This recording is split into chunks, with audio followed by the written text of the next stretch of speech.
పెద్దలందరికీ శిరస్సు వంచి నమస్కారాలు తెలియజేయడం జరుగుతుంది। ఈ యొక్క సభా కార్యక్రమానికి కరీంనగర్ జిల్లా నుండి వివిధ గ్రామాల నుంచి వివిధ వాడల నుంచి డాక్టర్ బాబాసాహెబ్ అంబేద్కర్ 130వ జయంతి విజయవంతం చేయడానికి వచ్చేసిన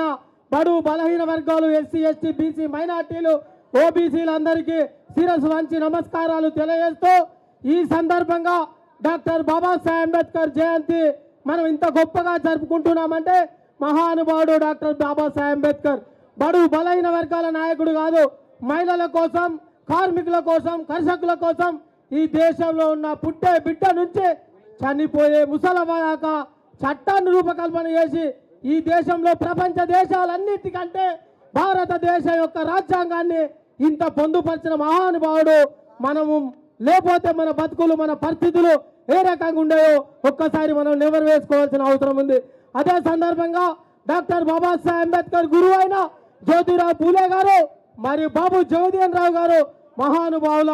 జన్మదినాల వేడుకలు ఈ నెలలో రావడం మనందరికీ ఇట్లాంటి పండుగలు జరిపించుకోవడం మనకు గొప్ప అవకాశం। ఈ అవకాశంలో దయచేసి వేదిక పైన పెద్దలు, వేదికకు ముందున్న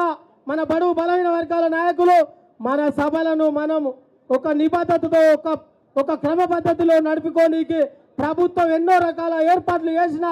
మనకు మనం సహకరించకపోవడం చాలా బాధాకరం। దీన్ని దృష్టిలో పెట్టుకొని మీ అందరికీ దయచేసి వేదిక పైన పెద్దలకు మరి వేదిక ముందున్న పాత్రికేయ మిత్రులతో పాటు మన అందరినీ గమనిస్తున్న పాత్రికేయులు మన యొక్క క్రమశిక్షణను మన పద్ధతిని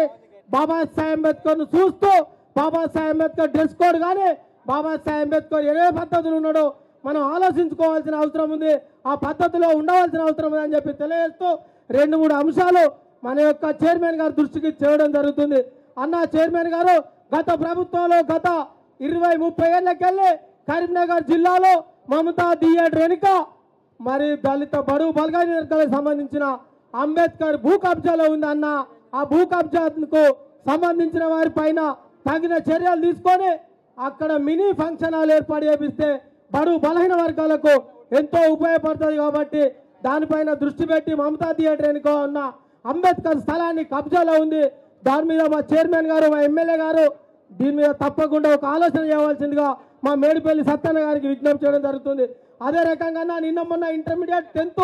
ఎగ్జామ్లప్పుడు కరీంనగర్లో ఉన్న ప్రైవేటు కళాశాలలలో వారి యొక్క హాల్ టికెట్లు ఇవ్వకుండా వాళ్ళ అమ్మా నాన్నలు పిల్లలు ఎన్నో ఇబ్బందులకు గురై ఎగ్జామ్ రాయలేని పరిస్థితులలో నానా పరిస్థితులలో ఎంతో మంది ప్రైవేట్ కాలేజీలు యూనివర్సిటీలు మరి ఇబ్బంది పెట్టినాయన్న నెక్స్ట్ అకాడమీ ఇయర్ వరకు మరి హాల్ టికెట్లు ఇవ్వకుండా ఇబ్బంది రాకుండా మరి కలెక్టర్ గారు సిపి గారు మా యొక్క శాసనసభ్యులు దాని మీద తగిన చర్య తీసుకొని మా పిల్లల భవిష్యత్తు కోసం విద్య ఆరోగ్యం మీద దృష్టి పెట్టాలని ప్రభుత్వాలు చెప్తున్నాయి కాబట్టి దాని మీద ఆలోచన చేయవలసిన అవసరం ఉంది। ఈ రోజు మా అందరికి ఇంత పెద్ద గొప్ప పండుగలో మా యొక్క బండి సంజయ్ అన్న గారు దొంగ కమలాకర్ అన్న గారు లేకపోవడం బాధ అనిపిస్తుంది। పెద్దలు వారు కూడా ఉంటే మా సమస్యలు కేంద్ర మంత్రి దృష్టికి ప్రతిపక్ష నాయకుని దృష్టికి కూడా పోయే అవసరం ఉంది కాబట్టి వారు కూడా ఇటువంటి సభలకు గైదాదరు కాకుండా ఉండవలసిన అవసరం ఎంతైనా అని చెప్పి ఈ సందర్భంగా వారికి విజ్ఞప్తి చేయడం జరుగుతుంది। అదే రకంగా ఈ యొక్క కరీంనగర్లో ఉన్న ప్రైవేటు హాస్పిటళ్లలో ఎన్నో ఒక పెద్ద సమస్యలు ఉన్నాయి, ఆ హాస్పిటళ్ళకి వెళ్ళిపోయి ఆ హాస్పిటళ్లకు ట్రీట్మెంట్ కోసం పోయినా మరి ఆడ అక్కల మీద పిల్లల మీద మరి సీటింగ్ చేయడం ఎన్నో రకాల ఇబ్బందులు పెడుతున్న హాస్పిటళ్లను సీల్ చేసి మరి ఒక్కసారి వాళ్ళకి అవకాశం ఇవ్వకుండా కూడా బాధ్యత తీసుకోవాల్సిందిగా సభాధ్యక్ష వారికి మరియు చైర్మన్ గారికి దృష్టికి తీసుకొస్తూ అదే రకంగా అన్న మేము యొక్క గతంలో బీఆర్ఎస్లో